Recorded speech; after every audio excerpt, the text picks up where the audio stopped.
A paz do Senhor, irmãos. É uma alegria receber os irmãos nessa noite. Então, nós estamos aqui no nosso culto de imersão da palavra hoje. E só para ficar do conhecimento de todos, eu vejo alguns irmãos que estão aqui pela primeira vez, é a primeira terça. Toda terça-feira nós temos aqui agora um culto de imersão. Imersão na palavra do Senhor. Cada terça vai ter um tema. Cada terça vai ter um tema específico, esse tema é anunciado uma semana antes, e aqui a gente vem conversar sobre esse tema, debater sobre esse tema, falar sobre a Bíblia Sagrada. Então, nós recebemos aqui algumas pessoas hoje, eu quero que eles se apresentem, e já de antemão falar o tema dessa noite, que é os bastidores do Evangelho. Hoje vai ser uma imersão muito interessante, eu tenho certeza que nós sairemos daqui edificados. Quero louvar a Deus pela vida de todos que estão aqui e aproveitar o ensejo dos irmãos que estão fazendo aqui. Eles estão vindo mais à frente, se você que está aí atrás puder vir mais à frente também, a gente fica mais junto aqui, fica melhor. Então, antes de continuarmos, queria que cada um se apresentasse, eu falo o seu nome, apresento você e você faz uma breve saudação. Então está conosco nosso pastor presidente, pastor José Haroldo Santos. Se apresenta para esse povo que te conhece pouco aqui. Acho que ninguém me conhece, sou pastor da igreja no campo. Nós estamos aqui para poder contribuir com o máximo possível nessas noites, nesses dias, e eu creio que é muito bom ver vocês aqui, porque hoje, feriado e chovendo, eu estou assustado até com o número de pessoas, porque nós estamos uma noite propícia para curtir e ficar em casa, né? Mas graças a Deus você veio aqui e você vai curtir muito mais aqui do que ter ficado em casa, eu acredito. Doutora Josiane Érica Afonso, psicanalista, que vai estar com a gente também contribuindo hoje. Isso aí tem experiência de bastidores. Então, se apresenta a sua saudação. Senhor, ninguém me conhece, né? Eu sou a Josiane, também fui convidada pelo pastor Anderson para estar aqui hoje e procuro também colaborar o máximo possível para a nossa imersão, né, irmãos? Sabemos que isso aqui é algo de Deus, né? Na primeira eu ouvi já os bastidores falando muito bem do que a gente tratou aqui terça-feira. Então, venha toda terça, porque toda terça Deus tem algo novo aqui para nós. Também já queria deixar o nosso abraço, o nosso paz do Senhor para todos os irmãos que nos acompanham pelo YouTube, pelo Facebook. A ideia é que esse trabalho também cresça muito nas plataformas digitais. Por isso, se você tem seu Facebook aí, Deus vai te perdoar se você pegar seu celular agora e compartilhar a live da igreja lá no seu perfil. Se depois do culto você compartilhar também, vai ter os cortes depois. E a ideia é que esse trabalho cresça e se torne conhecido para a glória de Deus e alcance cada vez mais pessoas. Também conosco, o nosso amigo idealizador e também co-pastor aqui da sede, pastor Anderson Dias. Meus irmãos, a paz do Senhor Jesus a todos vocês. Quero dizer que é uma alegria vê-los hoje aqui. Como o pastor já mencionou, você poderia ter todos os motivos para estar em casa, quem sabe descansando, não é mesmo? Mas você escolheu vir. E isso é muito bom, porque o que nós vamos tratar hoje aqui é de algo que tem poder para aumentar a sua fé. Então, eu tenho certeza que à medida que a palavra for sendo explanada, a sua fé vai começar a aumentar um pouquinho mais. E o propósito aqui é justamente esse: imergirmos, mergulharmos na palavra de Deus. Tem níveis mais profundos e é justamente isso que a gente quer fazer aqui. Muito bom, recebemos com muita alegria também pastor Valquir, que está conosco aqui, que também traz muita coisa para contribuir nessa noite, e eu queria que o senhor desse a sua saudação também. Uma boa noite a todos e a paz do Senhor Jesus Cristo. Para mim é uma alegria, louvo a Deus pela vida de cada um que estão aqui, aqueles que nos assistem pela internet, e agradeço ao co-pastor Anderson pelo convite. Me sinto honrado estar aqui participando deste culto, em especial aqui como um daqueles que irá meditar na palavra com os irmãos. E quero dizer para você que nos assiste, tanto na internet como os irmãos que aqui estão, Tenho certeza que Deus tem uma palavra para o seu coração nesta noite. Amém, glória a Deus. Então acostume-se com esse formato, toda terça-feira um convidado a mais ou um convidado a menos, um que vai ser o moderador, que vai controlar ou ir dando direção para tudo com perguntas, e inclusive você também pode participar, é claro, mantendo ali a linha do respeito, a linha mútua, a linha da sabedoria. Você pode participar e fazer perguntas também. Mas vamos começar então. Abra sua Bíblia em João, capítulo 4, versículo 6 ao 8. Livro de João, capítulo 4, versículo 6 ao 8. O tema dessa noite é os bastidores do Evangelho.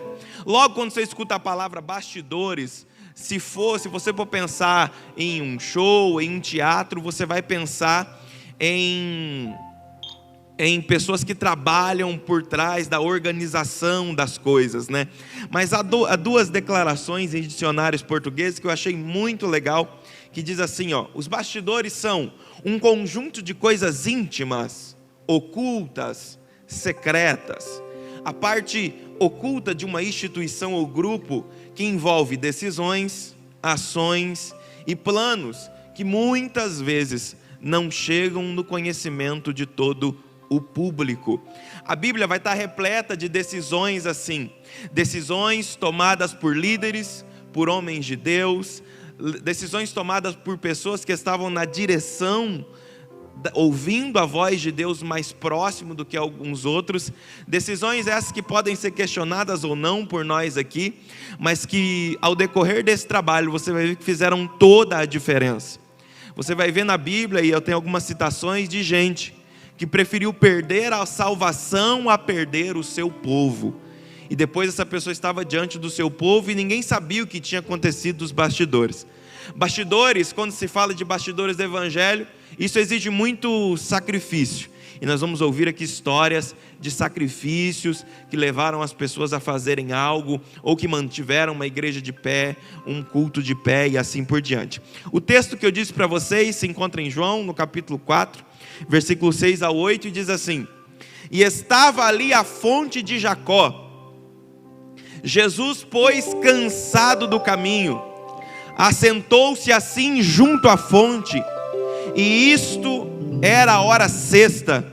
Veio uma mulher de Samaria tirar água, e disse-lhe Jesus: dai-me de beber, porque os seus discípulos tinham ido à cidade comprar pão. Alguma tradução diz comida. Então olhe para mim, para que você entenda o contexto e nós possamos ouvir os nossos amigos aqui presentes. Há uma rixa entre judeus e samaritanos. A briga é tão forte ao ponto deles nem conversarem entre si. Se tivesse um judeu e chegasse um samaritano, automaticamente cada um ia para um lado. Então havia uma rixa muito grande. Jesus é o líder desse culto. Jesus é o líder dessa igreja. E Jesus, ao invés de nesse dia pedir só que Judas fosse comprar pão, nos bastidores ele olha para todos os discípulos e ele manda todos os discípulos irem comprar comida, para que nesse momento ele estivesse sozinho e então ele pudesse ter o diálogo que ele teve com essa mulher nessa fonte. Então Jesus toma uma decisão de pegar os seus discípulos, encaminhá-los a um lugar para que a obra de Deus continuasse a ser feita, porque ao entendimento do líder, os discípulos não estavam prontos para aquele momento. Eles não estavam prontos para aquela ocasião. Ao entendimento deles, se eles ficassem ali, talvez eles poderiam problematizar o momento do encontro que Jesus queria, e depois nós vamos ver que esse encontro surtiu um grande efeito de salvação, surtiu um grande efeito de anunciação do Evangelho, de anunciar o Evangelho. Então, a primeira pergunta, e quem quiser já pode começar a responder, não há uma sequência, existem momentos que nos bastidores o líder tem que retirar algumas pessoas de cena, porque na visão dele aquela pessoa não está preparada para aquele momento, embora a pessoa pensa que esteja, porque se alguém perguntasse para o discípulo, você está pronto para caminhar com Jesus, e o que Jesus mandar você vai fazer? Eles iam dizer, eu vou morrer com ele, eu morro por ele. Mas e se eles chegassem ali e tivesse uma samaritana? Será que eles deixariam que Jesus tivesse um diálogo com ela? Será que o diálogo fluiria da mesma maneira? Então tem pessoas que o líder tem que afastar, tem que tirar de algum momento, ou não, tem que ir fazendo e é assim que acontece. Como é esse bastidor de ter que selecionar pessoas? Esperando que você comece. Todo mundo fica esperando começar, né? Eu queria tanto ouvir o pastor Valquir falando sobre isso.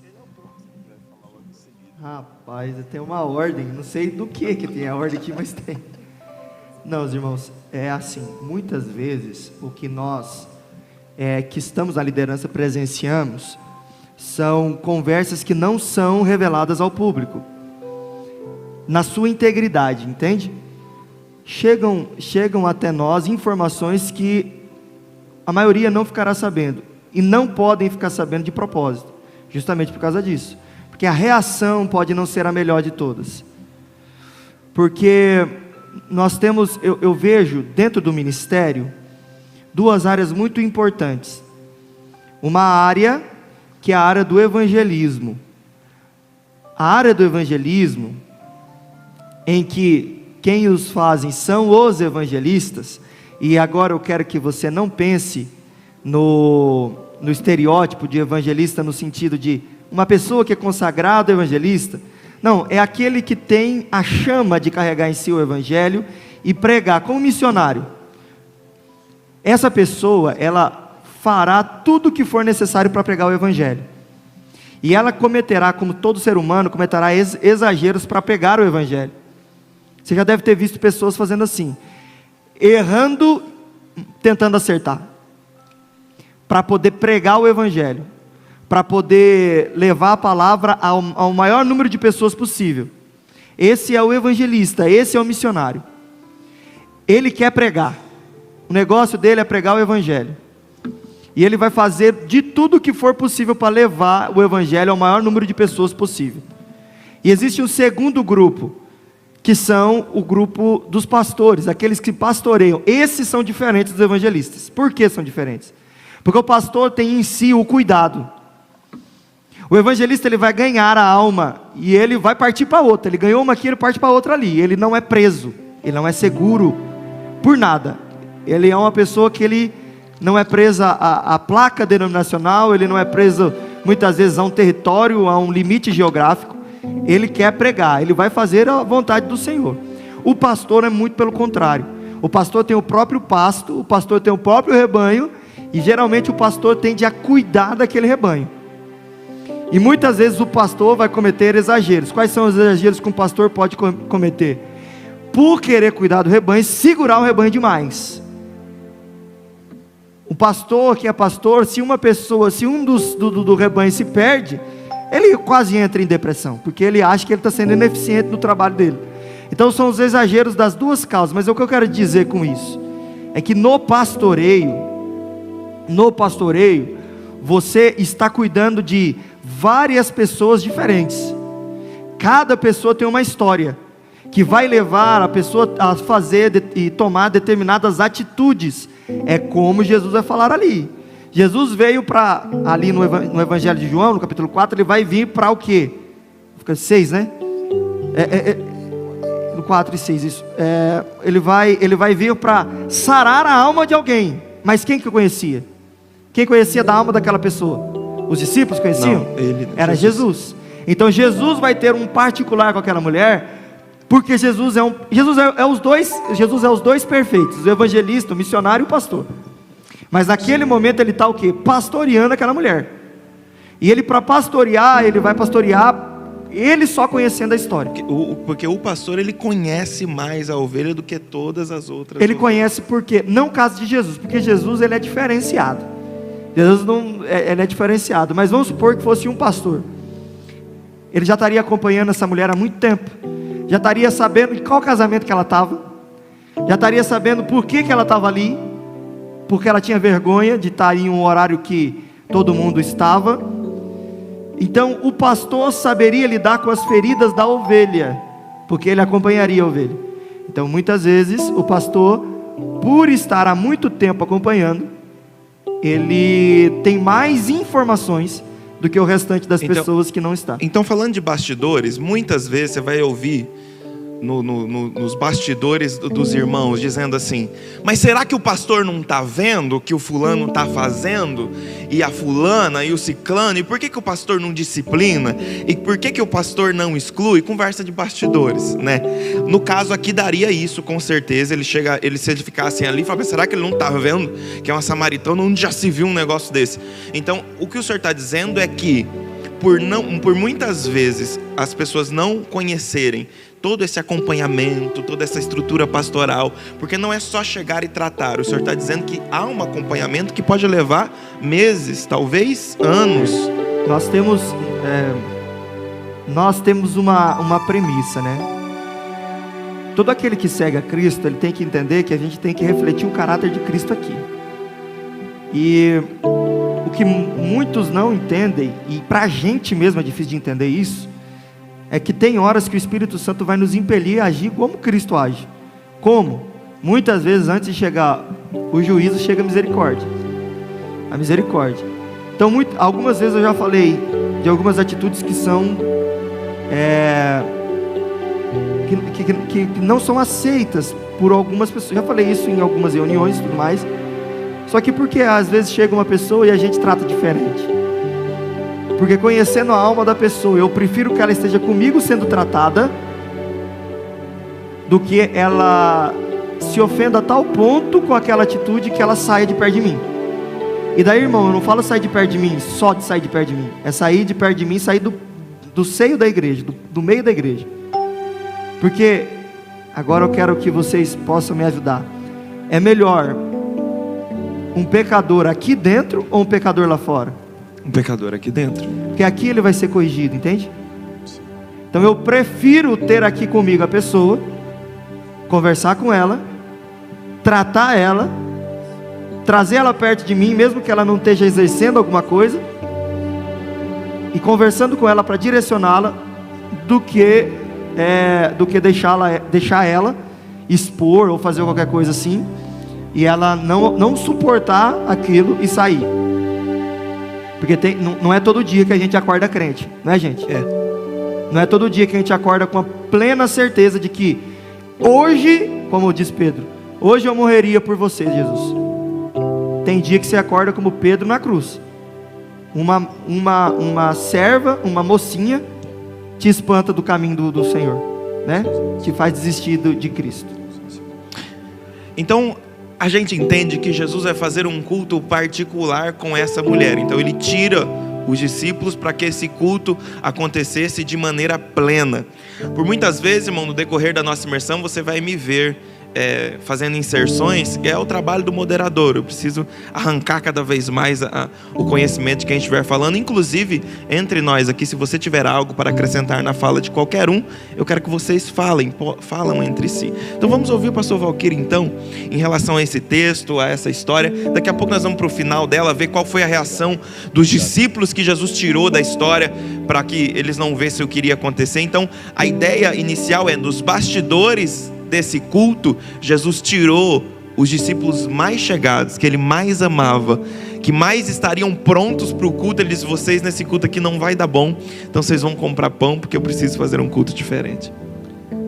Então, a respeito desse tema, eu fui missionário muito tempo no Japão, né? Os irmãos sabem, fiquei mais de 20 anos ali fazendo missões, e esse tema, esse texto que foi lido aqui nesta noite, de capítulo 4 do Evangelho de João, eu me identifico muito com esse tema, em relação à obra missionária, e eu vou falar também, acrescentar alguma coisa sobre o assunto, né?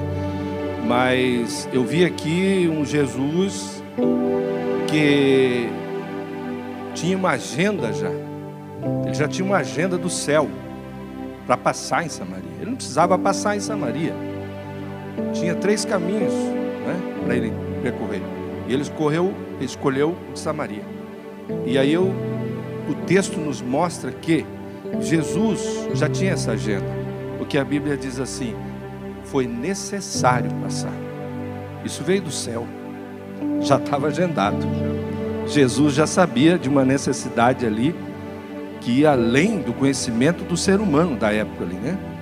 E eu vi Jesus, quando ele encontra essa mulher samaritana ali naquele poço, ele, como eu disse, eu me identifico, porque eu fiz a obra missionária lá no Japão, e como o samaritano, como já foi comentado, e o judeu não se entendiam, devido à cultura, devido à mesma pessoalidade de cada um, a religiosidade, né?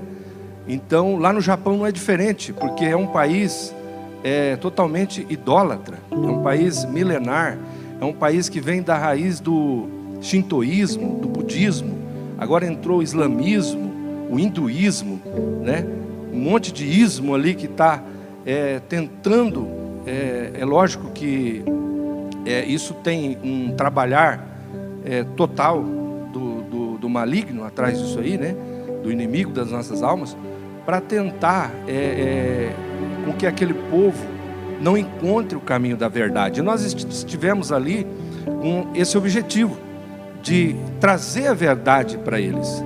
E eu quero dizer assim, a relatividade desse texto é muito grande, porque ali também nós encontramos muitas barreiras culturais ali, né, para pregar o Evangelho. E nos bastidores do Evangelho, a gente sofremos bastante ali, mas por uma causa nobre, pela causa de Cristo, né?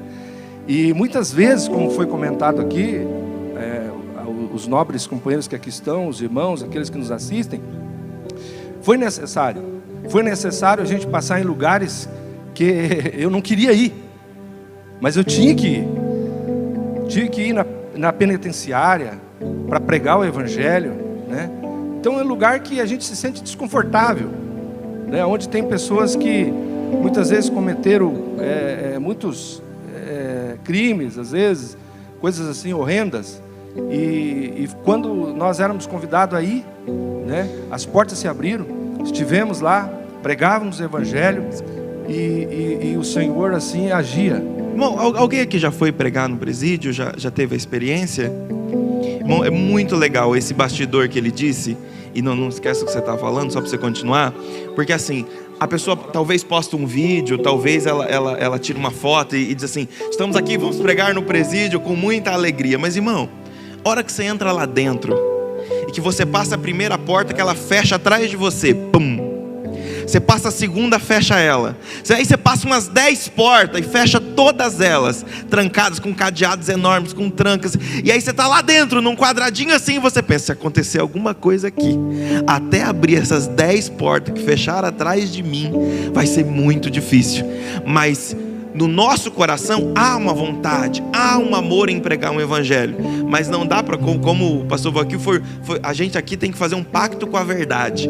Então como ele foi muito verdadeiro, ele disse assim: muitas vezes eu não queria ir no presídio, porque quem ficar falando: olha, eu amo ir em presídio, ficar trancado lá dentro, e irmão, não é o amor ao lugar ou a coisa, é o amor ao Evangelho que nos faz, mesmo às vezes, hoje eu não queria ir lá não, mas eu vou, porque Jesus tem uma chamada e uma obra na minha vida. Interessante que quando você vai, você fica um pouco temente, né? Mesmo você tendo a promessa do Senhor que diz: olha, estou contigo, não temas, estou contigo. Mas você olha para um lado, para o outro, só está você, né? Então, você e aqueles que estão ali, os detentos. Então, quando você se depara, realmente, como o pastor Menig disse, você e o detento, né? Você vai conversar. Só que eu louvo a Deus, irmão, que isso na maioria das vezes se transformava em alegria no Espírito, porque a Bíblia diz que o Espírito Santo é um vento e ele assopra onde ele quer, ninguém sabe para onde vai nem para onde vem. E quando você está lá dentro, ele assoprava. Ia eu e mais alguns companheiros, geralmente a gente ia em 2, 3 ou 4 pessoas, e tinha as cabines para a gente poder atender e pregar o Evangelho para aqueles que estavam ali. E de repente, como as cabines elas eram próximas, você talvez dava para ouvir alguns ruídos das outras cabines, e tinha um momento ali que a gente começava a ouvir glória a Deus, aleluia, o falar em língua estranha, Aleluia. e Deus agindo naquelas vidas. E uma vez um rapaz me disse assim: eu não tenho expectativa de vida nenhuma, eu estou aqui, né, preso aqui. Ele era brasileiro, é brasileiro, né? E ele falou: eles não querem me deportar para o Brasil, eu queria ir para o Brasil junto da minha família, eu não sei o que eu faço, eu fico aqui preso. E eu disse para ele assim: ó, o estado que você está agora, você está com esse cerceamento agora aí, né, está preso, está nesse local, mas eu tenho um caminho que pode te libertar daí, um caminho que vai além dos nossos pensamentos, do nosso entendimento, e o caminho é Jesus Cristo. Aleluia. Se você aceitar Ele hoje, embora seu corpo físico estará preso aqui nessa prisão, mas você está lá livre no Espírito para adorá-lo, e tenho certeza que você vai ganhar um grande amigo. E quando Muito uma bom. alma daquela aceitava Jesus, aquilo ali era muito gratificante, valia a pena, Valia a pena. todo o bastidor. Muito bom, muito bom.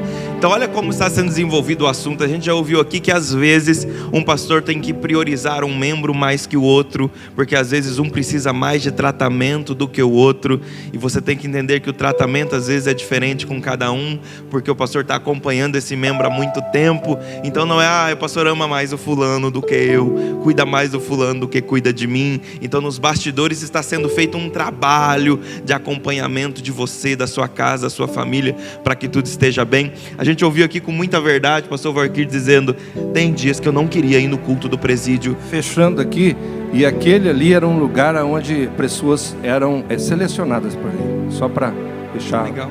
Complementando aqui o comentário do nosso pastor, né? Que às vezes Jesus escolhe, né? E Jesus escolhe pessoas específicas para missões específicas. Então aquele lugar, o presídio, não é para qualquer um ir lá evangelizar. Tem que ser uma pessoa preparada para estar lá, viu? Porque você não sabe o que vai encontrar ali, tá bem? Só para fechar. Então, com muita verdade, ele abriu o coração num bastidor dizendo: eu não queria ir no presídio, mas a minha chamada me fazia ir. Isso é muito bom entender que os pastores amam ir nos presídios, a vida deles é entrar nos presídios, e é apaixonante. Não, tem hora que realmente a gente não quer ir, mas a gente vai pelo chamado. Vamos ouvir pastor Anderson? Essa questão dos bastidores, eu gosto muito de falar sobre esse assunto, porque eu percebo que o evangelho, ou as verdades que a gente precisa fazer sentido para a gente,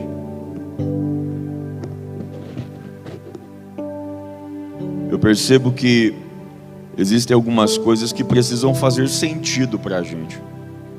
Existem momentos que a gente precisa não viver um faz de conta, mas entender realmente o que está acontecendo no nosso dia a dia. E eu me lembro de uma vez em que eu estava revoltado, e eu falava com Deus e reclamava com a minha esposa. E eu dizia: mas o pastor trata o fulano diferente do que trata eu, do que trata o ciclano. Quem nunca?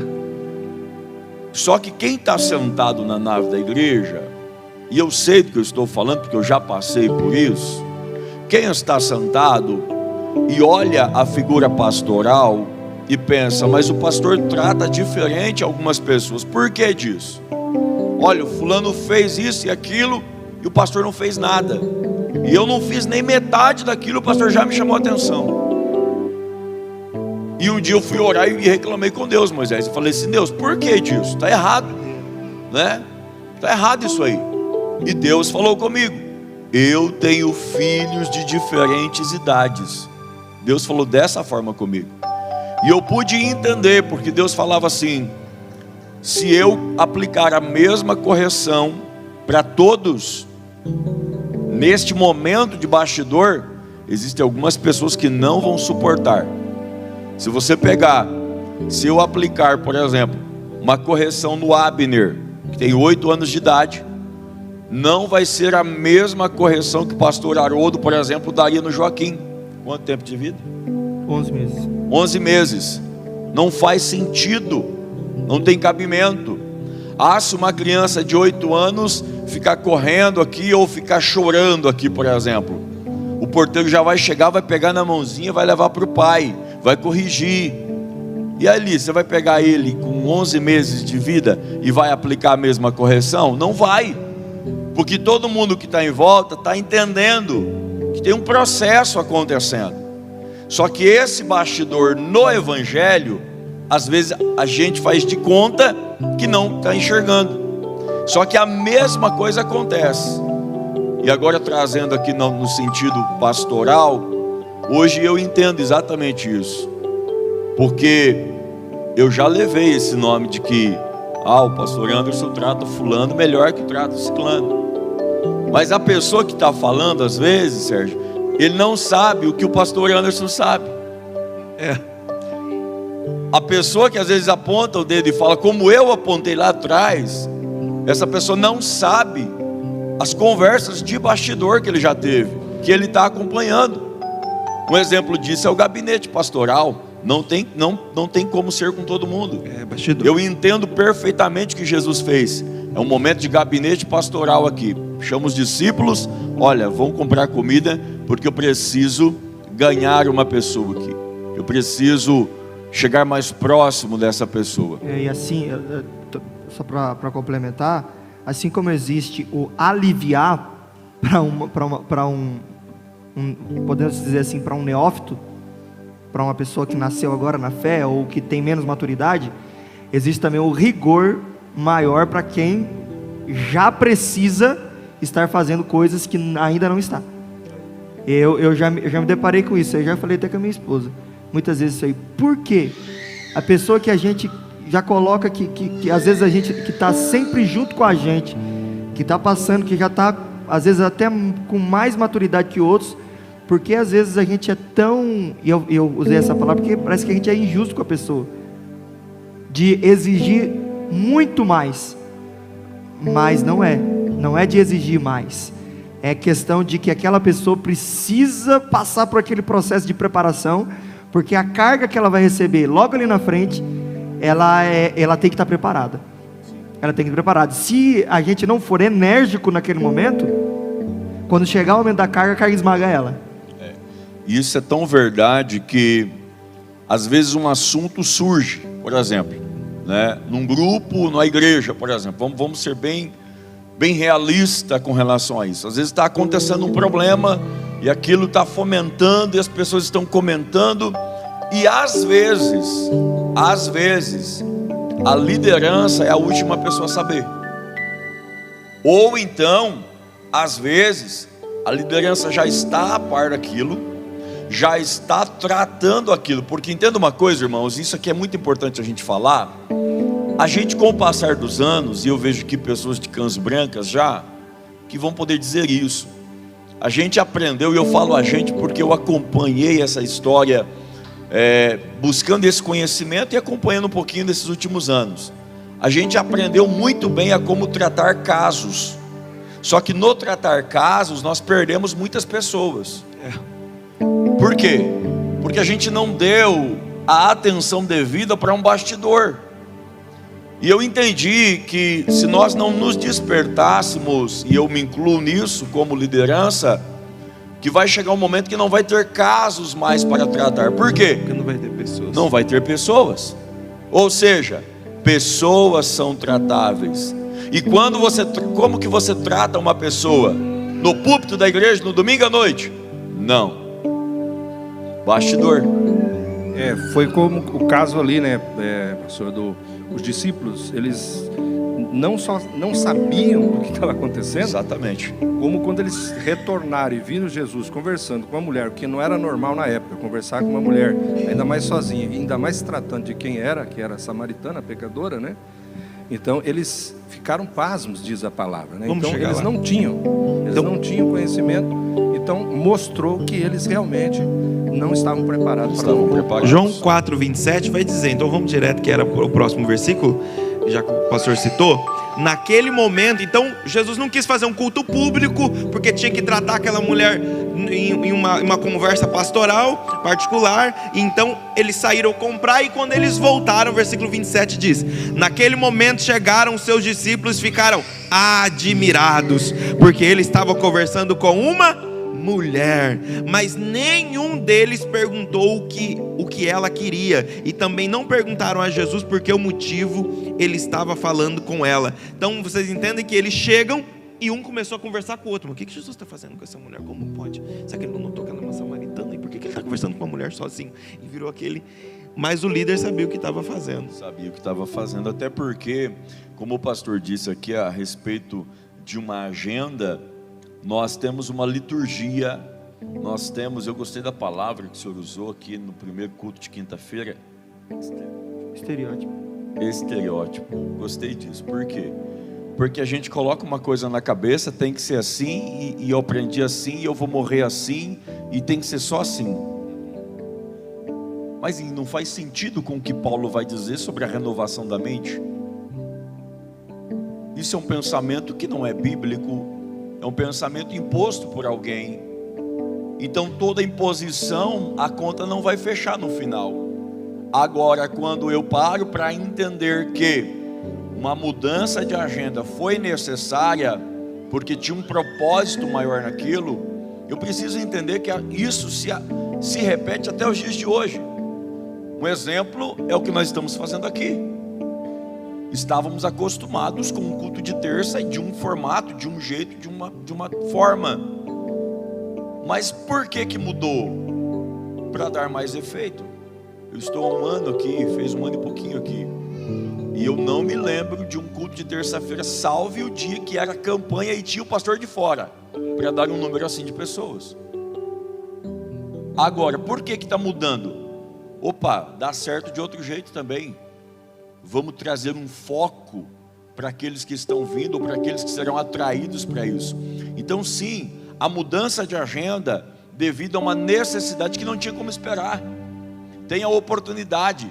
E eu sempre digo, pastor, que eu já falei isso, falo isso muito no discipulado, que existem pessoas que você precisa ganhar para você primeiro, para depois você ganhar para Jesus. Muito bom. Faz sentido para vocês? Muito bom, muito bom. Vamos ouvir a senhora Josiane. Antes disso, daqui a pouco nós vamos passar para ouvir experiências de bastidores. Então prepare o seu coração, tem muita experiência incrível para ser compartilhada aqui. Mas sobre ainda o texto de Jesus, ou se você quiser falar sobre outra coisa.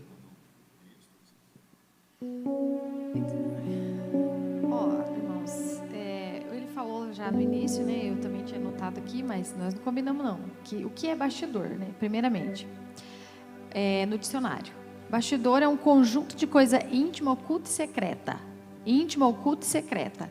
O que é íntimo não é para ser compartilhado, o que é secreto muito menos, e o que é oculto não é para ser visto. Se a gente vai para um teatro, o que é um bastidor de um teatro? Corredores que contornam a cena de um palco fora das vistas dos espectadores. Então nós, na condição de cristãos, temos que entender que na igreja, no evangelho, em tudo que se trata de reino de Deus, existe um bastidor. E bastidor não é para ser visto e compartilhado.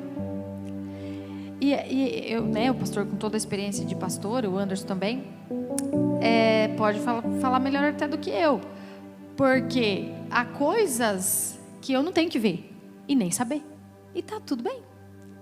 Só que também há coisas que era para ter ficado em bastidores e que não ficou, por um motivo ou outro. E essas pessoas que não estão prontas, porque quem estiver pronto, irmão, vai estar no bastidor. Quem está lá no teatro trabalhando, ele já sabe o lugar dele. Eu não vou aparecer na cena, mas eu vou trabalhar mesmo assim. Então, diferente não é na igreja. Se Jesus expõe a situação da mulher, ia causar escândalo, ia causar contenda, ia causar, sei lá, um ia concordar, o outro não ia concordar. Então, o que ele faz? Com toda a sabedoria suprema, tira quem não era para ver. E às vezes nós não entendemos. Eu talvez quero ficar em um lugar que não é para mim estar, que não é para mim ver, que não é para mim compartilhar. Vamos usar um exemplo tão de praxe aqui nosso, a reunião de presbitério. Nós, mulher, viemos, irmãs? Não. É um bastidor da igreja. É algo que o pastor líder vai tratar com aqueles que diz respeito. E quando o Anderson me falou o tema, o que eu fico mais indignado, irmãos, é por que nós, como seres humanos, a gente fica tão assim, tão indignado para saber de coisa que não é para a gente saber. Irmã, só para completar aí, na Bíblia tem algo interessante. João capítulo 20, Evangelho de João 20, 30. A Bíblia diz assim: Jesus, pois, operou também em presença de seus discípulos muitos outros sinais que não estão escritos neste livro. Quer dizer, isso é bastidor histórico, né, de Cristo. E aí, muitos quando falam em bastidor, pensam também do lado obscuro, né? Que eu acho que é o que vai ser o próximo falar aqui sobre as experiências. Porque nos bastidores do Evangelho, irmãos, tem muita coisa pesada. Tem muitas coisas pesadas. Só que também as coisas positivas também faz parte dos bastidores, como, por exemplo, oração, propósito. Eu já vi líderes pagar conta de membro para poder livrar o nome dele, porque ele é um presbítero. Isso é bastidor. O pastor não vai chegar no púlpito e falar: gente, eu paguei a conta do fulano, porque o fulano veio lá na igreja e eu tinha que tratar o caso dele na reunião de presbitério. Então, toda vez que você vê coisas que não é para ser compartilhada, nós temos que ter esse pensamento: isso são os bastidores do Evangelho que não é para ser compartilhado. Muito bom, muito bom. Então a gente entende que existe um movimento acontecendo enquanto os cultos estão acontecendo, enquanto a igreja está em movimento. Existe um outro movimento acontecendo que muitas vezes a gente nunca vai ficar sabendo, que muitas vezes só vai ser revelado na eternidade. A gente tem 10 minutos ainda antes de entrar nos assuntos de experiência, e eu queria muito falar sobre João capítulo 2, versículo 7. Vamos lá? João capítulo 2, eu vou ser bem breve que eu quero ouvir vocês. Diz o seguinte: disse-lhe Jesus: enchei de água essas talhas. Todo mundo sabe qual é a passagem? Todo mundo sabe? Todo mundo sabe? O primeiro milagre de Jesus. Qual é o milagre? Fala, irmão. Agora que vocês ouviram a nossa querida irmã Alexa falar, vamos lá. Qual é o milagre, irmão? Transformar água. Esse povo é maravilhoso. Transformar água em vinho. O que me chama a atenção no texto, e claro, há alguma divergência com um e outro teólogo, é que Jesus vai acabar o vinho da festa. Acabou o vinho da festa. E aí é um lugar de festas. E eles vão até Jesus, e você conhece a história toda, e Jesus vai dar uma palavra, ele diz: enchei essas talhas d'água. Existe uns 3 lugares que dá para usar talhas naquela época.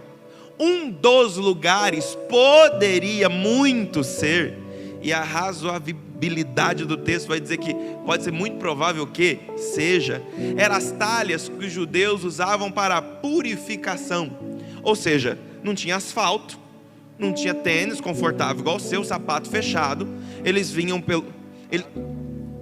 eles vinham pelo caminho, pé sujo, mão suja, poeira, areia, essa coisa toda.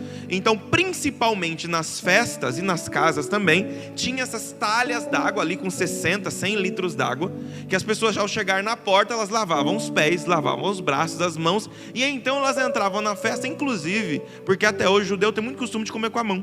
Muito costume de comer com a mão, inclusive legumes, salada. Então eles lavavam ali e entravam. Mesmo que eu ouvi alguém dizer: não, mas a talha, a pessoa pegava ali um copinho e jogava na mão dela, e imagina com o tempo, a poeira que soprava, e imagina a cor que está a talha, gente.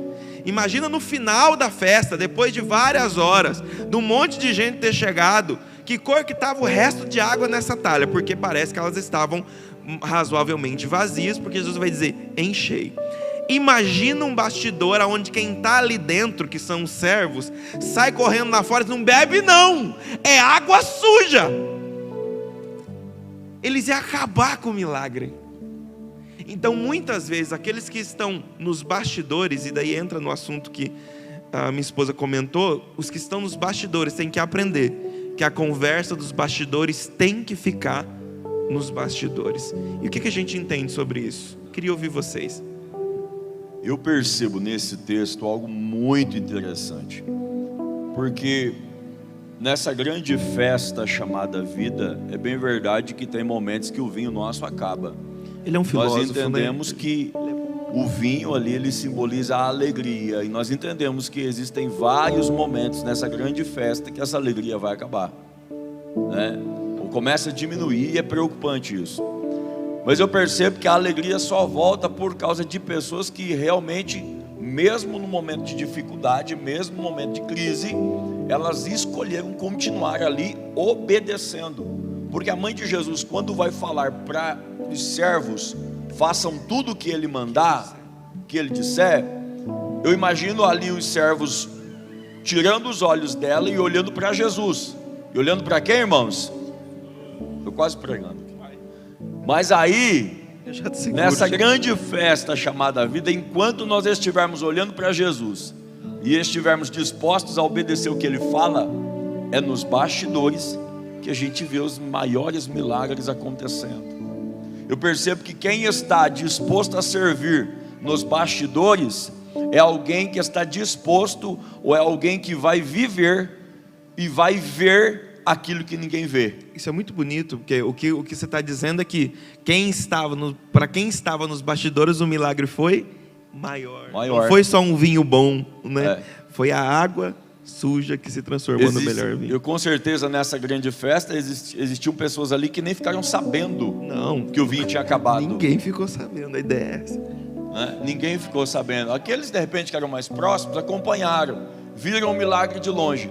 Mas quem levou a água até o mestre-sala, e a Bíblia diz a água transformada em vinho, pôde ver o milagre acontecer. Imagina esse servo que levou esse copo e estava lá nos bastidores e viu, gente, nós enchemos esse negócio de água. No versículo 4, Jesus vai falar para a mãe dele, né? Mulher, que tenho eu para fazer contigo? Ainda não é chegada a minha hora. Não é que ele não estava querendo dizer assim que não era a hora dele fazer milagre, não era a hora de mostrar. Não era a ocasião, né? Como o Romeninho está falando. Então não tem horas que a gente fala assim, mas por que o pastor não coloca fulano, né, para fazer tal coisa? Ou assim, mas eu acho que fulano não deveria estar fazendo o que ele está fazendo. Então Jesus, tanto ali na parte da samaritana e aqui, ele usa uma inteligência, né, de Deus assim, que ele fala assim, não é chegada a minha hora. Então ele está vivendo um bastidor que não pode ser compartilhado, mas que está acontecendo, porque a água virou vinho. Ninguém sabe, não sabia como, mas virou, né? Muito bom, não é chegada a minha hora, o milagre é feito em secreto, a gente sabe hoje porque é divulgado em todas as nações, mas ali foi para os servos, para os donos da casa e para quem já o seguia. O Pedro quer fazer um comentário, vamos ouvir ele, daqui a pouco nós vamos para o próximo assunto e daí nós vamos ver os obreiros aqui sangrando. Paz do Senhor a todos. Ainda sobre os bastidores do Evangelho, né? Eu percebo que vocês falaram bastante sobre os bastidores em relação à liderança, à igreja, algo que deve ficar em oculto. Mas eu gostaria de falar sobre um tema que acredito que nós, como cristãos, temos o nosso próprio bastidor, né? Eu acredito que membros, pastores, presbíteros, etc. Então, sobre isso, sabe? Nós temos algo em oculto, algo que está nos atrapalhando, algo que está, sabe, fazendo com que até você atrase, volte para o final da fila no processo. Então, eu quero que vocês comentem um pouco sobre isso. Esse bastidor, entendeu? Algo que você deixa em bastidor, mas que não pode ficar. Mas que você tem que passar para essa liderança ou conversar com essa liderança, que eu acho isso super interessante e eu acredito que ocorre tanto com membros quanto com dentro da própria hall de liderança. Eu queria que vocês falassem um pouco sobre isso. Porque essa situação, Pedro, ela é muito interessante, porque você querer guardar isso para você, se eu não me engano é Pedro que vai falar isso, seu xará. Ele vai falar que no final que a oração curará o doente, mas antes ele fala o quê?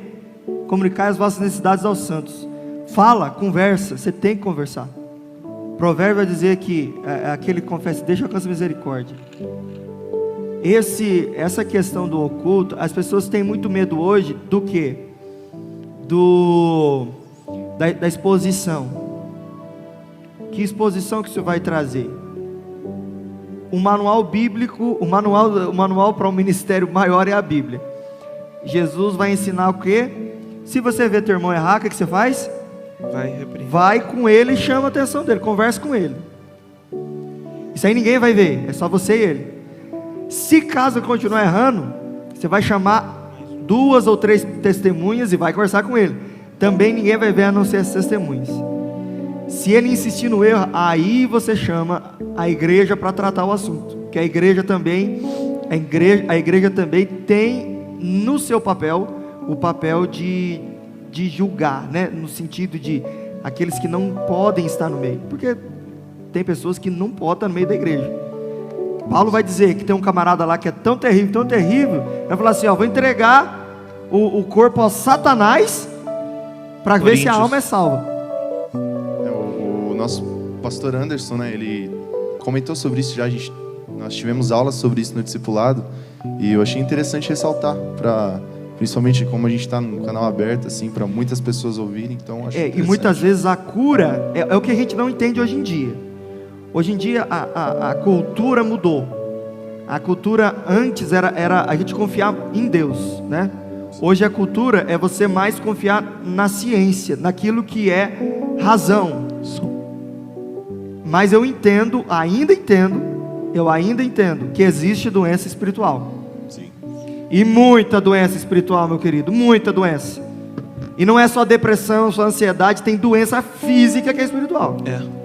E eu já presenciei pessoas confessando o pecado e Deus curando. Mas por quê? Porque aquela doença, ela é gerada por um espírito maligno. E quando a pessoa confessa, ela já confessa com o quê? Quem confessa exaltado? Você já viu? Você já atendeu alguém que chega em você e fala assim, pastor, eu fiz isso de errado com muito orgulho. Não, a pessoa quando vai falar com a gente, ela começa a falar, ela já começa a embargar a voz e já chorar. E já chorar.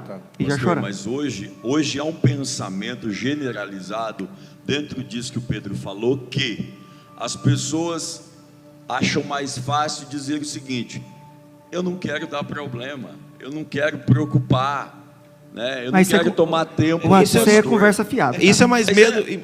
É isso. Isso é conversa fiada. Porque eu acho que é mais a questão não quer se expor. É orgulho. Eu penso assim, né? Eu penso que além do orgulho é íntimo. Tudo que é íntimo é difícil para a gente compartilhar, gente.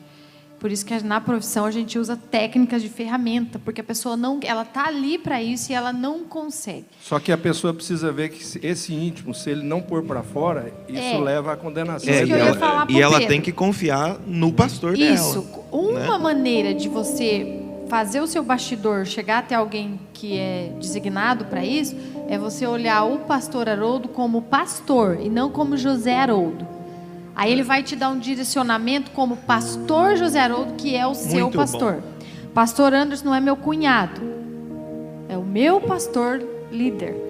Sendo assim, a gente consegue compartilhar de uma forma mais fácil. Já voltando em João 4, quando Jesus começa a discorrer aquele atendimento pastoral com a mulher, chega um momento que ele não é mais um judeu, ele não é mais um homem. Ela ora para eles: vejo que tu és profeta. E ela sai desesperada, correndo e gritando: o Messias está aqui, Jesus está aqui, aquele que a gente estava aguardando, ele chegou. Porque ela reconheceu a autoridade que estava sobre ele. Autoridade espiritual. Muitas vezes, gente que tem muita dificuldade em chegar mais próximo dos obreiros, dos líderes, dos pastores. E a gente não está falando só de confessar pecado, não. É expor realmente o que está no seu coração. É o seu bastidor. E talvez é algo tão simples que, se você contasse, se você pedisse ajuda, se você colocasse para fora, ia melhorar seu casamento, a sua vida espiritual, a sua vida financeira. E você fica: não, mas eu não vou expor isso, porque talvez o pastor vai me ver com um olhar diferente depois. É a maneira de classificar o pecado, né? A gente tem uma maneira nossa de classificar pecado. O pecado é só adultério, é só homossexualidade, é só mas se a gente for juntar a lista aí, pegar o Provérbios lá que fala as 6 coisas que Deus odeia, a 7ª Deus abomina, não tem lá, não está falando do adúltero, não está falando do homossexual, não está falando do quê? Qual que é a 7ª? Aquele que semeia contenda entre os irmãos. Se for tratar por esse assunto aí, falar da língua mentirosa. Mas agora eu quero falar uma coisa, agora meu bastidor, vou revelar para vocês o bastidor. Olha aí, olha aí. A gente está esperando esse momento. Na verdade, meu nome não é José. Na verdade, meu nome não é José Haroldo, é João Haroldo. Brincadeira, não é isso. Meu Deus, era o nome. Não, mas é assim, ó. João Deus me deu uma... Eu não vou dizer uma facilidade. E também o entendimento que... Agora só que eu entendo, que eu percebo. No decorrer da nossa vida de fé, a gente viu muitos hiper pastores, não era nem super pastores. Você já deve ter visto muito, né, pastor Valquir? Aquele homem que você falava assim, Jesus, esse homem aí, eu não estou vendo a asa dele, mas eu acho que ele tem, que ele é anjo, ele não é homem. O grande problema é que esses homens, esses super pastores, eles adoeciam, porque eles não tinham com quem compartilhar. E sabe por que não tinham com quem compartilhar? Porque eles tinham dificuldade de mostrar que eles erravam. Que eles eram humanos. Aí que é o grande problema. A facilidade que Deus me deu, eu acho que vocês já viram isso quando eu estou ensinando. Eu conto muito exemplo negativo meu. Muito exemplo de coisa que eu fiz errado. E isso, Deus tem um propósito nisso. No começo eu não entendia. Eu falei, por que eu tenho que mostrar o meu exemplo? Eu vou mostrar a minha fragilidade. Aí eu entendi o porquê. Porque se amanhã ou depois eu preciso ser tratado, eu não vou ter tanta dificuldade em expor. Porque, irmão, eu vou falar a verdade para você. Ninguém aqui é imune a pecado. Não tem como você fazer. Vou fazer um tratamento médico para imunidade de pecado. Não existe. O pecado está à porta, como Deus fala para Caim. O pecado está à porta. Cuidado. O pecado está à porta a todo momento. A todo momento. Se você tem a cultura de você falar, a facilidade de você se livrar, não do pecado, mas da culpa que o pecado traz, é muito maior. Então, eu olhava, Anderson, alguns pastores e alguns, os senhores acho que nem conhecem, e eu falava assim, meu Deus, aquele homem ali, eu acho que ele não deve nem no banheiro, sabe? É muita santidade, exalava a santidade pela presença dele. E sabe o que aconteceu quando eu descobri que aquele homem errava?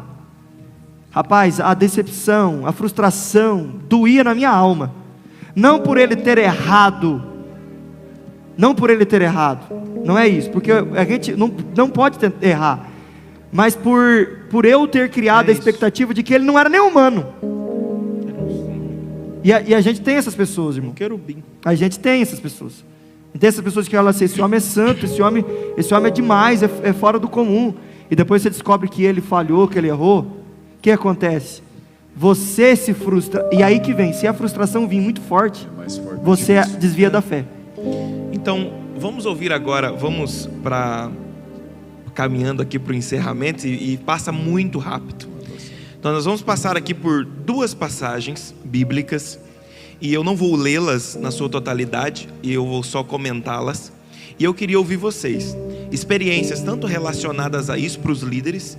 Eu queria experiências de Getsemane de vocês, experiências que vocês sangraram por algo maior, experiências que realmente talvez ninguém estava naquele jardim, o sangue verteu e você respirou, preferiu que passasse o cálice, mas você se levantou e disse, eu vou ser crucificado para que essa obra continue.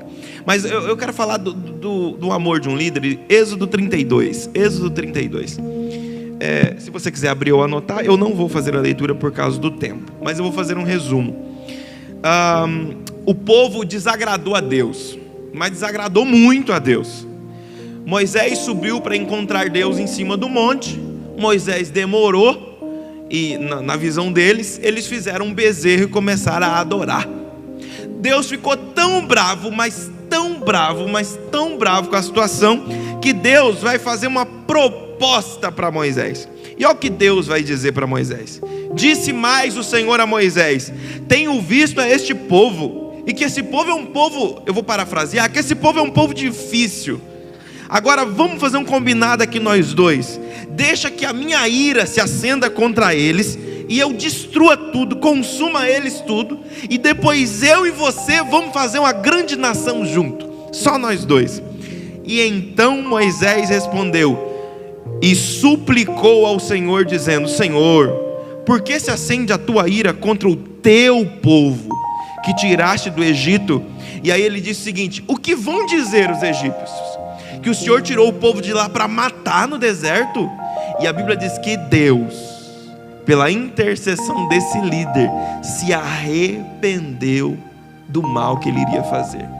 O capítulo continua e é muito interessante, porque daí Moisés desce, ele próprio fica irado, ele quebra a pedra dos 10 mandamentos, ele fala, por que vocês fizeram isso e tal, e aí no final, Deus está disposto a destruir o povo. Moisés, depois que vê o que estava acontecendo, falou, não, Deus vai destruir mesmo o povo, não vai adiantar eu só suplicar não. E aí, no versículo 30 ao 33, ele diz assim, e aconteceu no dia seguinte, depois que Moisés viu que era muito grave, depois que Moisés viu que realmente Deus estava certo em querer destruir aquele povo todo, no dia seguinte Moisés disse ao povo, vós cometeste grande pecado, agora porém subirei ao Senhor, porventura eu farei uma propiciação por vosso pecado. Ele está dizendo o seguinte, o que vocês fizeram é muito sério, eu vou ter que falar com Deus, porque eu acho que Ele vai acabar com tudo aqui, e eu vou lá para fazer um sacrifício, eu vou fazer uma propiciação, vou entregar algo no lugar de tudo que vocês fizeram aqui. A Bíblia diz, e assim tornou Moisés ao Senhor. E aí ele chega, que coisa linda, como o Senhor disse, que a pessoa já vem, né, com humildade. Ele chega diante de Deus e diz, ora, ele diz para Deus, ora, este teu povo cometeu grande pecado, fazendo para si deuses de ouro. Agora, pois, perdoa o seu pecado. E aí, irmão, esse líder, aonde ninguém está vendo, talvez as milhões de pessoas que estavam lá, estavam cada um murmurando, falando uma coisa, cadê Moisés que nunca está aqui, que toda hora fica subindo nesse monte, a gente precisava dele aqui, e não sei o que. Ele vai olhar para Deus e vai dizer o seguinte, risca-me, peço-te do teu livro, que tens escrito o meu nome. Ele chega ao ponto de pedir para Deus, tira o meu nome do livro da vida, se o Senhor for destruir esse povo aqui. E então o Senhor responde, aquele que pecar contra mim, a este riscarei o nome do livro. E a história continua. Ou seja, o sacrifício dele foi tamanho, que ele preferia perder a salvação dele do que ver Deus destruindo o rebanho dele, o povo. Ele foi até as últimas consequências para que aquilo acontecesse. E quem sabe, nós hoje temos a história, mas quem sabe ele desceu do monte, olhou o povo lá, e daqui a pouco já tem um reclamando aqui, um brigando ali, e ele dentro dele pensando, se vocês soubessem o sacrifício que eu estava disposto a fazer, para fazer vocês continuarem caminhando nesse deserto, para fazer a água continuar jorrando, para fazer as codornizes continuar caindo, para fazer o maná continuar aparecendo, eu ia sacrificar tudo por vocês. Então nesses últimos momentos eu queria ouvir de vocês bastidores de sacrifício que vocês fizeram, que talvez ninguém sabe ainda, e que hoje seria uma noite especial de um pacto com a verdade, abrir o coração e dizer, um dia, ou nesse dia, e eu fiz isso, e eu tenho certeza que vai fazer bem para a nossa alma e para a alma de vocês. Eu queria ouvir vocês. Quem começa? Mas tudo é eu, rapaz, dessa... Fecha então. Quem vai começar? Não, começa vocês então. Eu acredito que primeiro As damas, isso, perfeito. Finalmente. E nós temos Deus ouviu a muitas minha histórias de oração. sacrifício. Glória a Vamos lá. Deus. Para contar um... resume. Porque eu vou cortando. Quando eu começo assim, graças a Deus, glória a Deus, é que eu quero que pare, que nós só temos 15 minutos. Então, tem bastante coisa, né? A gente sempre lidou com pessoas, né?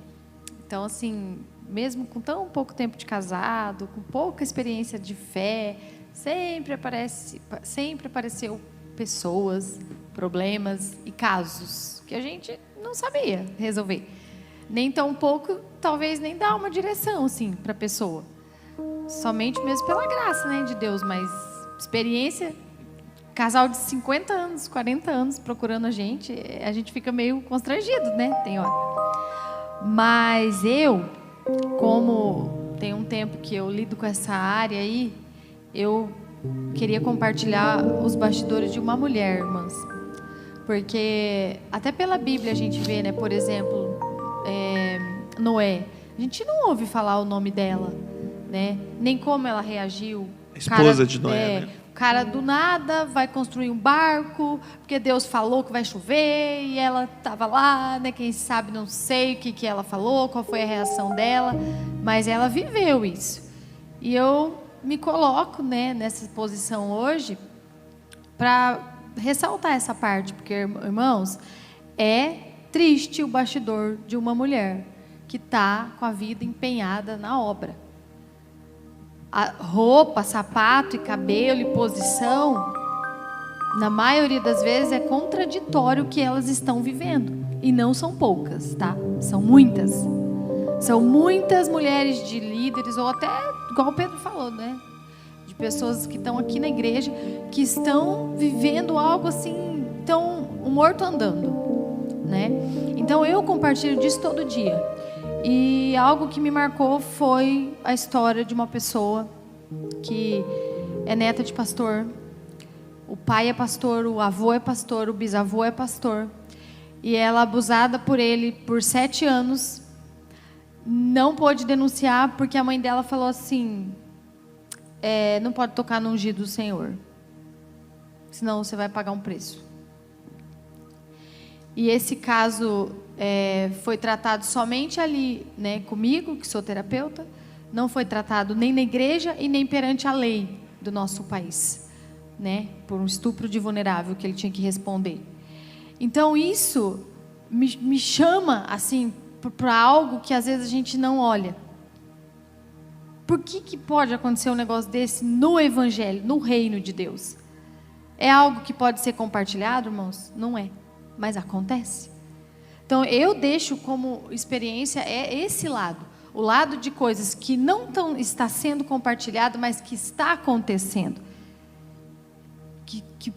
Que pela graça de Deus que chegue aos nossos líderes, mas tem coisas que não chegam, porque a pessoa ela está encarcerada, ela não consegue chegar e falar e nem tão pouco expor. É algo muito difícil para expor, para ser tratado das duas formas, né? A igreja trata como igreja e a lei trata com a lei que tem que ser tratada. Então eu, como mulher, eu me ponho nesse lugar do bastidor que as coitadas às vezes não têm nem força para chegar em alguém e contar certas situações, mas está acontecendo. Então eu acho que eu deixo como alerta, né, para ser bem breve. Eu não estou vendo, não está sendo compartilhado, mas o que está acontecendo? Então a ideia é não morra com o seu bastidor. Não morra com o seu bastidor, né? Muito bem colocada a sua posição. Existe, igual o Anderson falou, essa linha aí. Tem pessoas que você pode compartilhar qualquer coisa. A Bíblia é cheia de versículos que vai dizer para a gente tomar conselho, para a gente expor, para a gente buscar ajuda. Só que, como ele falou, né, para a gente contar algo da coisa que dói, em mim, eu acho que essa é a parte. É de saber que tem pessoas sustentando coisas que ela não está aguentando mais sustentar, porque essa coisa não pode ser compartilhada da maneira que deveria ser. Então, assim, só para me fechar esse caso, irmãos, que a gente pode contar o caso, né, para não fugir da ética, não posso falar o nome. Essa pessoa até hoje não foi tratada, essa pessoa continua pastoreando igreja e essa adolescente continua com problemas psicológicos, porque ela só está tratando uma parte. A outra, que era de ver a pessoa sendo punida e de ver, não está sendo tratada. Então, essas coisas me chamam a atenção, porque às vezes, por um momento, igual o pastor falou, a gente acha que essas coisas não acontecem no meio de crente. Porque, nossa, a pessoa é tão assim, parece ser santo, parece ser anjo. Mas não é, irmãos. Esse lado obscuro acontece, e acontece muito. Então é isso, se você precisa, busque o seu pastor, abra o seu coração, converse com o seu pastor, a esposa dele, busque ajuda, não morra com o seu bastidor. Vamos ouvir pastor Valquir. Eu vejo aqui pelo contexto que foi lido. Sim. Moisés se colocou na brecha, numa posição diante de Deus para poder interceder pelo povo de Deus. Não era o povo de Moisés, era o povo de Deus, né? Então isso aqui, Moisés, ele fez uma ação como realmente um verdadeiro intercessor. E muitas vezes o pastor que pastoreia a igreja, eu pastoreei a igreja há alguns anos no Japão, a gente precisa se colocar em consagração, né, em jejum, em oração, em prol de vidas que a gente sabe que está passando por um problema difícil, no caso, esses problemas que são íntimos, né, que não podem vir à tona, pelo menos no momento. A gente precisa tratar primeiro, para depois levar ao presbitério, para depois tratar, né, ministerialmente, porque se a gente faz de pronto, a gente mata já a pessoa antes de tratar, ela está enferma. Então, isso envolve um bastidor do líder, né, do pastor, ou do líder da igreja, de oração, né, de consagração em prol dessas vidas, como Moisés fez. Ele estava intercedendo. Os bastidores de Moisés aqui foi ele e Deus intercedendo. Era um diálogo, ele e Deus. O povo, ninguém estava sabendo. Ninguém. Moisés orando: Deus, mas se fazer assim, não faz assim, ó, se o senhor não for, eu também não vou. Risca meu nome do livro da vida. Eu também não. Se o senhor não fizer subir, se o senhor não for com a gente aqui, então não nos faça subir da tua presença, nós vamos ficar aqui. Nós não vamos subir, nós vamos cumprir o resto da missão, né? Então aqui foi realmente um embate que Moisés teve ali, através da oração com Deus, em prol do povo. Então eu me vi muitas vezes assim, irmãos, tendo que me colocar na brecha por pessoas, né, que não tinha forças de caminhar, não tinha forças de se desvencilhar do mal, né? Quantas vezes, uma vez eu me lembro, vou mais um minutinho, eu tive que expulsar um demônio de uma mulher, e esses bastidores são difíceis, ninguém quer esses bastidores. Levantar 3 horas da manhã, sendo acordado por um telefonema, e dizendo assim: pastor, tem uma mulher que está endemoniada, ela estava na balada com os meus filhos, olha só o lugar, estava na balada lá por lado de Tóquio, né? Um lugar onde tem no Japão, e eles estão voltando no caminho, e ela está endemoniada, ela está se batendo dentro do carro. Por que ele sabia que era endemoniado? Todos que estavam lá dentro eram desviados da igreja. E eles falaram para mim, pastor, que estão levando ela lá na frente da igreja. O senhor pode ir lá? Eu disse assim, eu acordei e falei: bastidores que você não quer passar. Bastidor. Você não quer passar, eu não queria passar. Eu falei assim: eu tive um pesadelo aqui, ainda bem que era sonho, vou voltar a dormir. Mas não tem jeito, você é o responsável, você é o líder espiritual, você tem a chamada, aleluia. Então aí, você foi requisitado, então você tem que entrar ali, sabe, você tem que estar ali em oração. E eu fui orando para a igreja, em espírito de oração com Deus. Falei: Senhor, me cubra com teu sangue, Jesus, né? E me dê a autoridade para expulsar esse mal. Pararam a van na frente da igreja, abriram a porta, a menina estava se puxando lá dentro, né? E todos segurando ela. Eu fui, repreendi na autoridade do nome de Jesus, né? Aí, quando eu repreendi na autoridade do nome de Jesus, ela amoleceu e caiu. Aí, o Espírito Santo testificou no meu coração, saiu. Só que ela está fraca, porque passou a noite toda bebendo sem comer. Aí eu peguei e falei: já saiu. Não, pastor, mas ela está aí, caída, e agora? Eu falei: leva para o hospital, ela está desidratada, dá soro nela, ela vai ficar boa. Muito bom. Fecharam a porta e foi embora. Para resumir, para a gente encerrar. Quando foi, isso era madrugada, quando foi lá por umas 2 horas da tarde, a mãe daquele menino ligou e falou: pastor, a menina está boa, graças a Deus. Aleluia. Tem novidade, todos eles vão estar no culto à noite. Glória, aleluia. Deus, foram à noite, todos aceitaram Jesus para a glória do nome do Senhor. E o pior é quando alguém chega daí, ficou até 5 da manhã expulsando demônio, 7 da manhã chega o irmão, bate palma: ué, pastor, já 7 horas, você não acordou ainda? Bem isso. Como pode? Infelizmente. Eu tenho um bastidor para revelar para vocês, nós vamos ouvir o pastor Anderson agora. Mas assim, eu e o pastor Anderson não temos assunto para tratar, a gente não tinha que conversar, ele me liga no meio do dia, do nada. Eu já olho para o lado e falo: demônio. Ele tem um negócio de ligar para mim quando aparece um demônio. Esse dia ele ligou para mim, eu não podia. Eu falei: é o seguinte, se é demônio, eu já atendi assim: é o seguinte, Pai Senhor, se é demônio, chama Abimael, que hoje eu não posso. Eu toda hora é o demônio. Então ele gosta de me chamar para expulsar demônio com ele. Muito bem. São bastidores que a gente não quer, mas precisamos, né? Caçadores de demônios. É que para esse tipo de serviço nem todo mundo quer ir, né? Nem todo mundo quer ir ou está preparado para ir.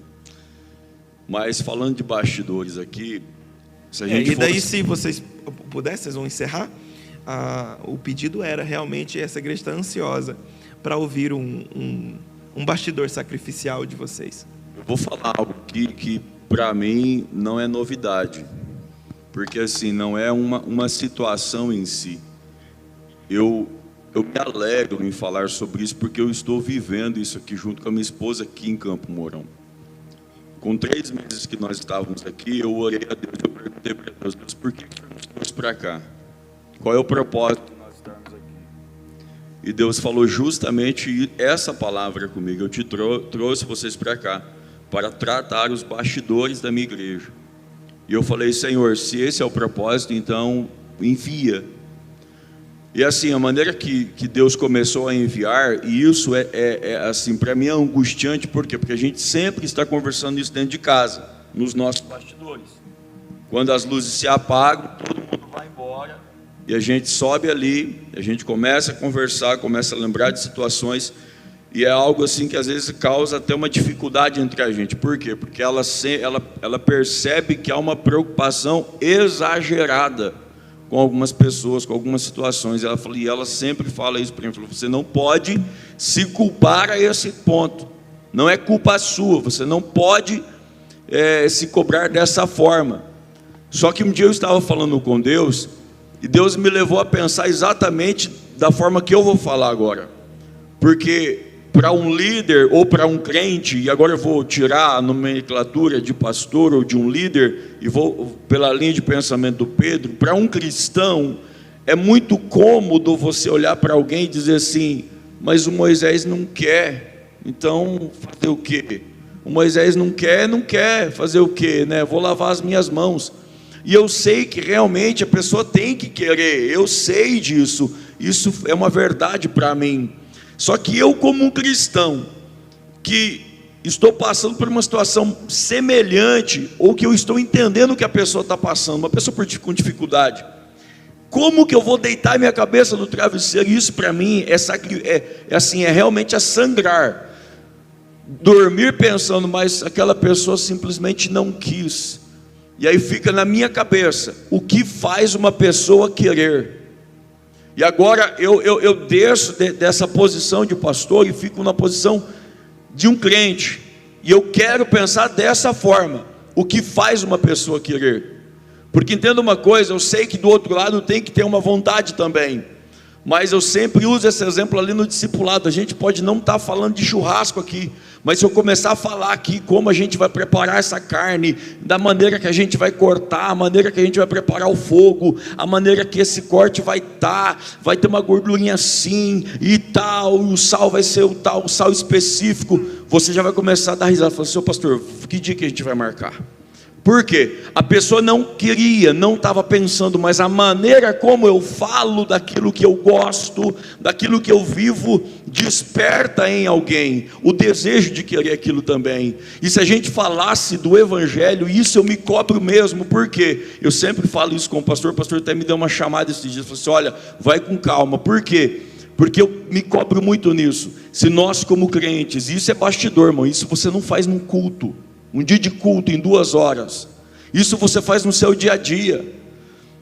Não aceite, não se acomode ao ponto de cruzar seus braços e dizer, mas fulano não quis, ciclano não quis, mas quem sabe aquele fulano, aquele ciclano, eu não tenho acesso, pastor não tem acesso, mas ninguém tem acesso, mas você tem acesso.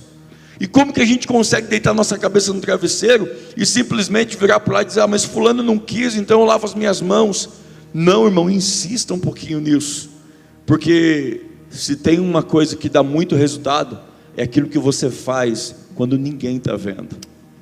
Se tem uma coisa que dá muito resultado, é aquilo que você faz quando ninguém está por perto. Eu muito me alegro, eu estou abrindo meu coração, porque assim, eu acompanho algumas situações aqui dentro, como acompanhava nas outras congregações, e quando eu vejo aquela pessoa que eu acompanhei todo o processo dela estar num culto, se alegrando, sendo cheio do Espírito Santo, em lágrimas, de joelhos aqui na frente, irmãos, aquilo eu vivo aquilo ali. Glória a Deus. Porque eu estou sentindo o que aquela pessoa está sentindo, você entende?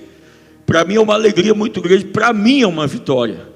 Um casamento que não terminou, quantos casais já chegou, falou, a gente vai terminar hoje, e você começa a conversar, e vai falando, e daqui a pouco você vê os dois ali sentados ali junto, e você vê que realmente o que fez a diferença não foi o culto que veio, mas foi aquele bastidor lá que ninguém estava vendo.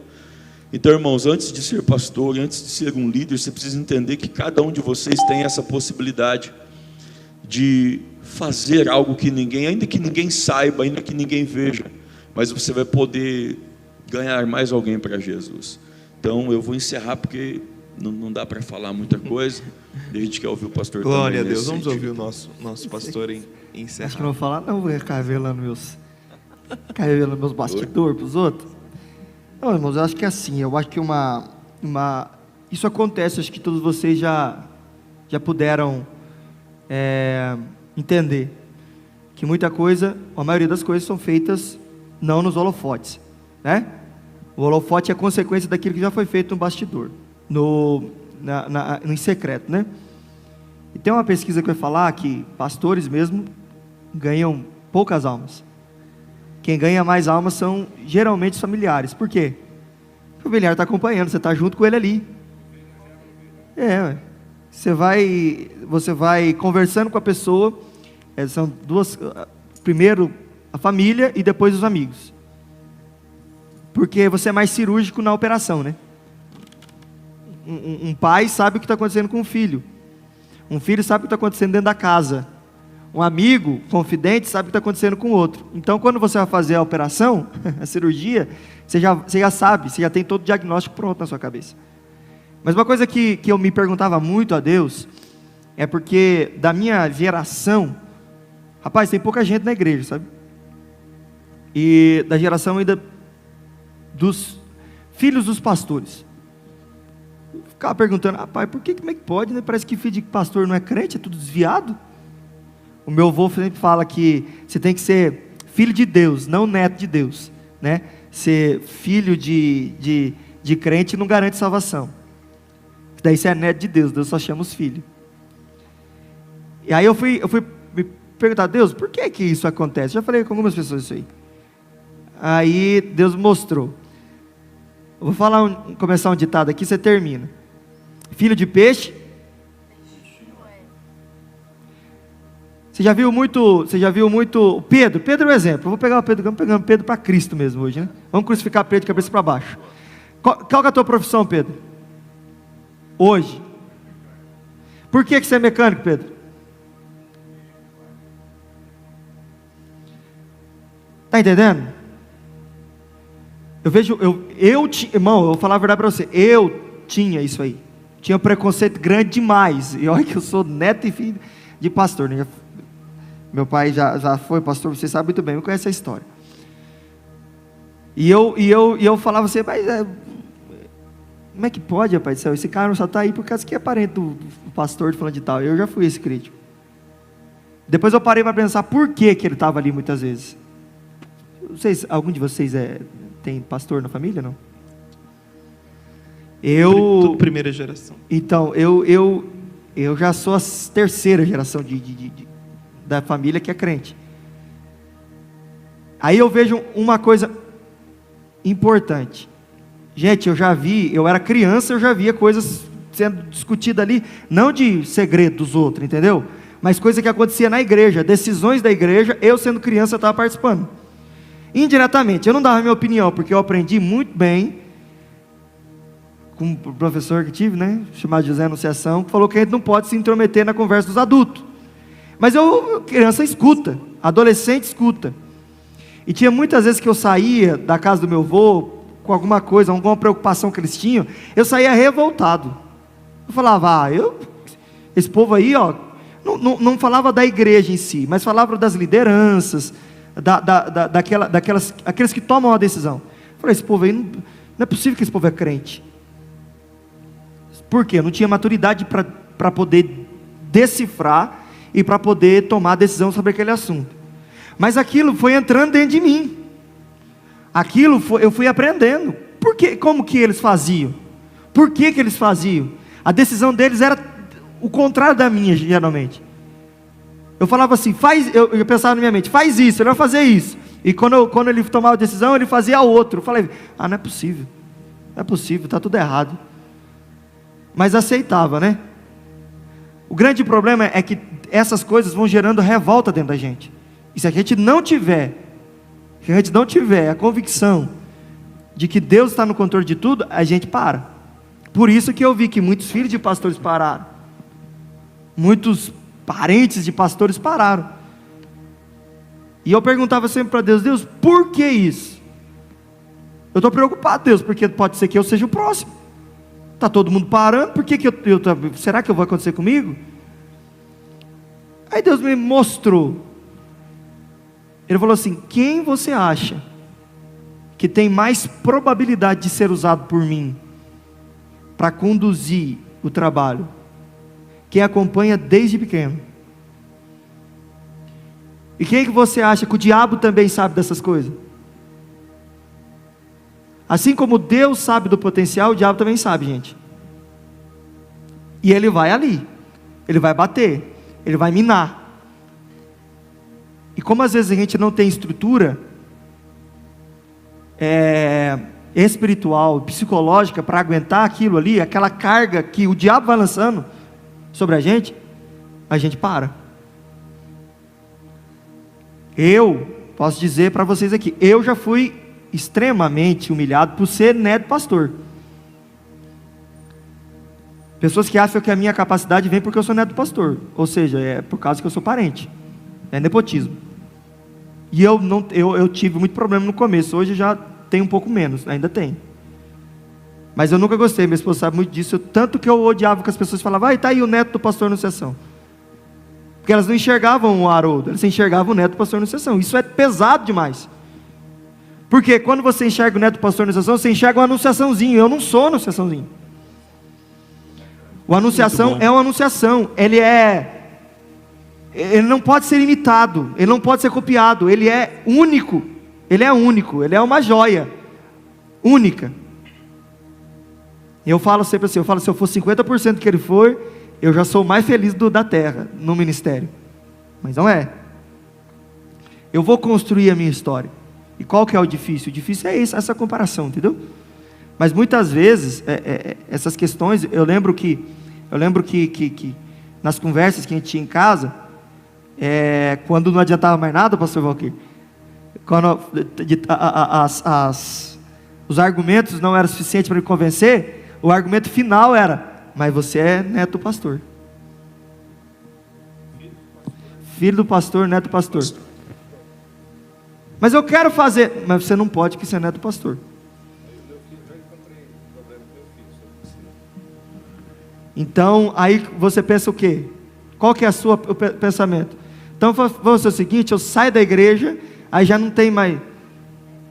Mas aí o que adianta? O que adianta se o Espírito Santo já tinha entrado no meu coração? E por mais que eu quisesse correr, ele eu falo que o Espírito Santo é um elástico. Ele coloca um elástico, não é um anzol, é um elástico. Ele tensiona, mas quando puxa, já arrebentou o elástico na tua mão? Meu Deus, dói. E chega a hora que o elástico puxa de volta. E quando puxa, é você que está na ponta, meu querido. E é você que vai se arrebentar no processo. Então, essa relação que eu aprendi com o Espírito Santo foi: existem pessoas, irmãos, que Deus vem preparando para lugares há muito tempo e a gente não sabe. E a gente vai falar assim: foi sorte, porque é parente de fulano de tal, mas às vezes a gente não sabe o que desenhou, o que desencadeou aquilo. Então, o que eu oro a Deus eu queria que os pastores, que muitas vezes abdicam da própria família para cuidar da família dos outros, começassem a cuidar da própria família. Entendeu? Não, e eu não falo, todo mundo aqui é pastor de alguém. Todo mundo que está aqui tem um rebanho para pastorear. Então a gente parar de querer ficar mostrando um resultado para os outros e ser o pastor que precisa dentro da casa. Porque daí você vai ver a dor do outro. Por que está sofrendo? Por que está com essa dor? Será que a cobrança não está pesada demais? E ajudar a mostrar, a estender a mão e falar assim: eu estou com você nesse processo. Talvez eu não possa te ajudar muito, mas eu vou te fazer companhia. Eu acho que é muito importante. E eu tinha, para terminar, a minha vida, espiritual e ministerial, eu pensei que ia acabar quando a minha avó faleceu. Porque eu sei que a minha avó era eu enxergava a minha avó. Você já viu aquela, claro, guardadas as devidas proporções, irmãos. Não vamos fazer associação na cabeça aí não. Você já viu aquelas líderes de torcida? Que elas estão ali, mas não por alguma coisa, elas não estão por acaso. Elas estão para estimular a pessoa a engajar naquilo que elas estão para fazer. Elas estão ali para engajar a torcida a vibrar cada vez mais. E a minha avó era essa pessoa. Ela não falava tanto assim para mim. Ela falava às vezes: Deus tem algo na tua vida.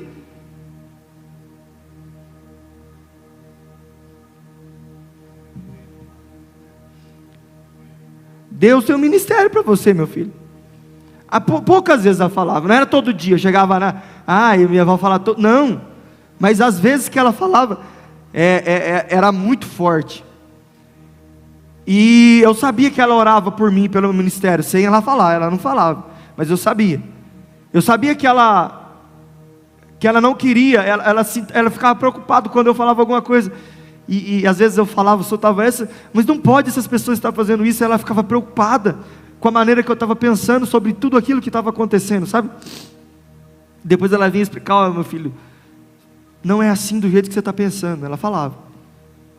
Ela, inclusive, foi uma das únicas pessoas que me chamou para me dar conselhos íntimos quando eu ia me casar, para você ter uma ideia. Uma mulher de tanta idade falando coisa que eu nunca imaginei que uma pessoa de idade ia falar coisas daquela para mim. E quando ela morreu, eu me senti assim. Acabou o meu ministério. Quem que vai orar por mim agora? Eu sei que tinha pessoas que oravam. Eu sei, claro que eu sei, eu não sou bobo.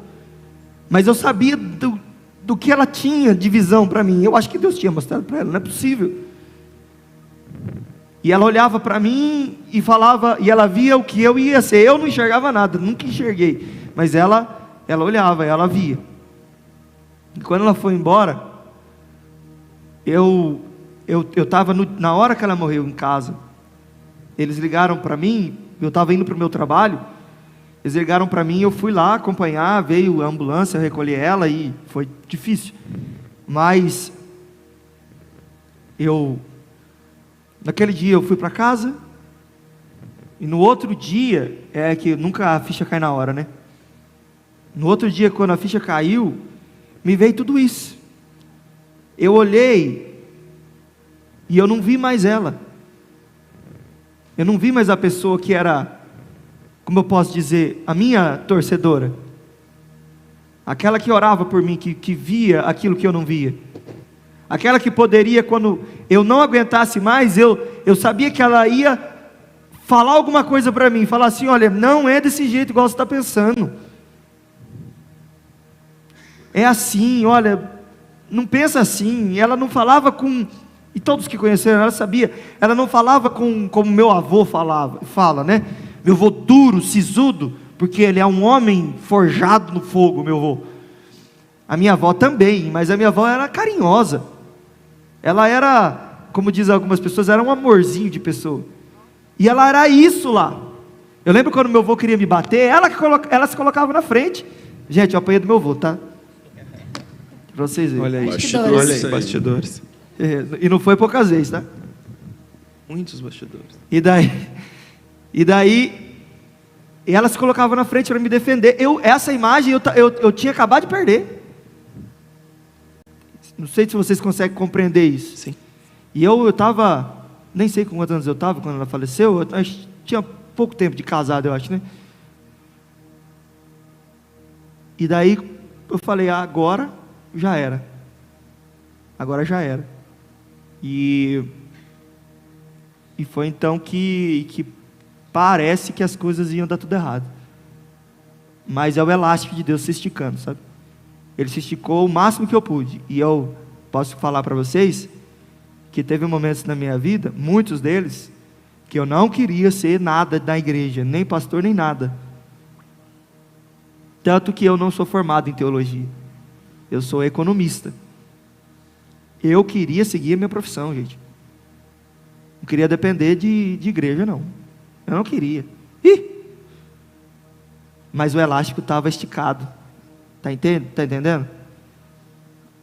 A última mudança que nós fizemos para trabalho, só minha esposa sabe a angústia na alma que eu sentia. E eu nem sabia o que era. Mas era o elástico, que estava na tensão máxima já. Chegou um momento que o elástico não suportou. E ele voltou.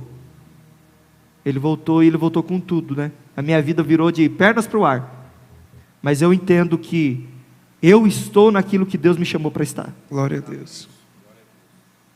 E eu entendo hoje, que por mais que outras pessoas vão entender diferente, eu entendo que não é pelo fato de ser neto do pastor Anunciação. Glória Amém. a Deus.